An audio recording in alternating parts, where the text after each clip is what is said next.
जय श्री राम, जय श्री कृष्ण। आज की इस प्रेरणादायक कथा में हम आपको सुनाएंगे एक ऐसे भक्त और भगवान की कथा जो हमें सिखाती है कि चाहे जीवन में कितनी भी कठिनाई क्यों न हो, अगर हमारा विश्वास और भक्ति सच्ची है तो भगवान हर मुश्किल को आसान कर देते हैं। यह कहानी न केवल आपकी आत्मा को छुएगी बल्कि आपको धर्म, सत्य और ईश्वर की महिमा का एहसास भी कराएगी।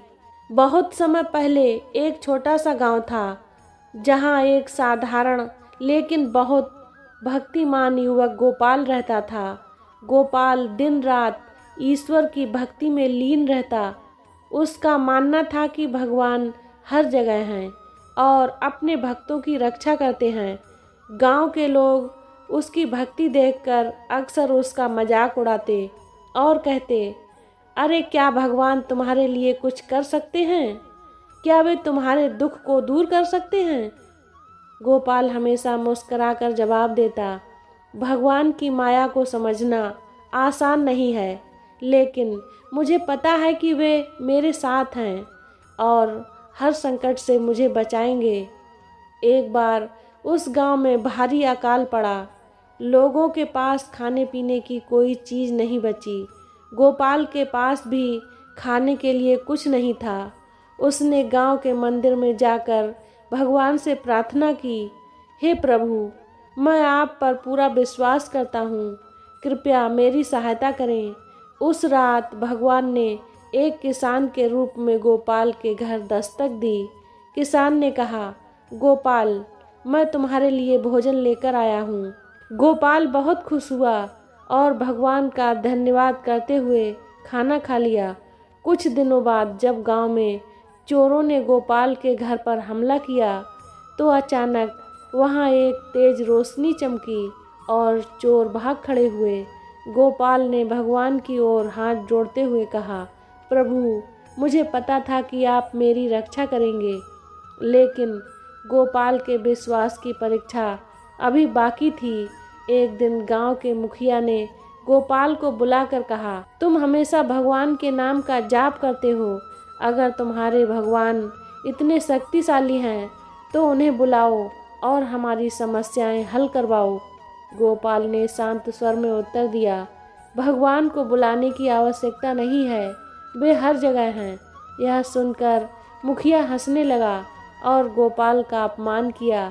लेकिन तभी एक वृद्ध साधु वहां आए और कहा, गोपाल सही कह रहा है, भगवान हर जगह हैं। यह साधु स्वयं भगवान विष्णु के अवतार थे। उन्होंने मुखिया और गांव वालों को उनके दुराचार के लिए फटकार लगाई और गोपाल की भक्ति की महिमा सुनाई। जब साधु ने गांव के कुएं को छूते ही सूखे हुए कुएं में पानी भर गया तो गांव वालों को अपनी गलती का एहसास हुआ। उन्होंने गोपाल से माफ़ी मांगी और भगवान की भक्ति का मार्ग अपनाया। गोपाल ने कहा, प्रभु की माया अनंत है, हमें केवल उनकी शरण में रहना चाहिए और सच्चे मन से भक्ति करनी चाहिए। तो दोस्तों, इस कहानी से हमें यह शिक्षा मिलती है कि सच्ची भक्ति और विश्वास से भगवान को पाया जा सकता है, चाहे दुनिया हमें अस्वीकार करे या हमारा मजाक उड़ाए। अगर हमारा विश्वास और धर्म के प्रति निष्ठा मजबूत है तो भगवान हमेशा हमारा साथ देते हैं। श्रद्धा का मतलब है ईश्वर के प्रति अटूट विश्वास। श्रद्धावान लभते ज्ञानम तत्परः संयतेन्द्रियः।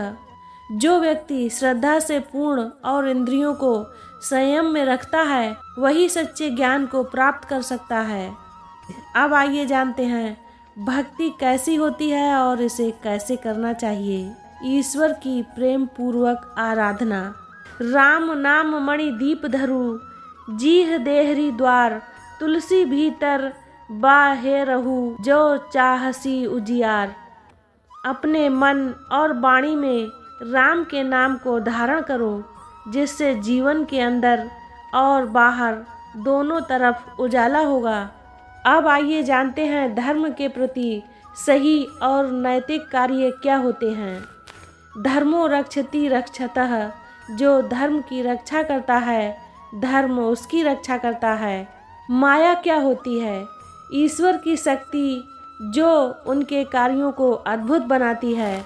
माया वह शक्ति है जिसके द्वारा भगवान अपनी लीलाएं रचते हैं और संसार को उसका वास्तविक अर्थ समझाते हैं। सत्य क्या है? और हमेशा सत्य को सर्वोपरि मानना चाहिए। सत्य वह है जो सच्चाई और ईमानदारी का मार्ग है। सत्यम वद धर्मम चर, सत्य बोलो और धर्म का आचरण करो। तो मित्रों, इस कहानी ने हमें सिखाया कि ईश्वर हर जगह है और उनकी माया को समझ पाना हमारे लिए संभव नहीं है। लेकिन अगर हमारी भक्ति सच्ची है तो भगवान हर संकट में हमारी रक्षा करेंगे। हमें जीवन में श्रद्धा, भक्ति और धर्म का पालन करते हुए ईश्वर पर अटूट विश्वास रखना चाहिए। अगर यह कहानी आपको प्रेरणादायक लगी हो तो इसे लाइक करें, दूसरों के साथ शेयर करें और हमारे चैनल डिवाइन प्लेस को सब्सक्राइब करें। ऐसे ही सुंदर और ज्ञानवर्धक कहानियाँ आपके लिए लाते रहेंगे। मिलते हैं अगली वीडियो में, तब तक के लिए जय श्री राम।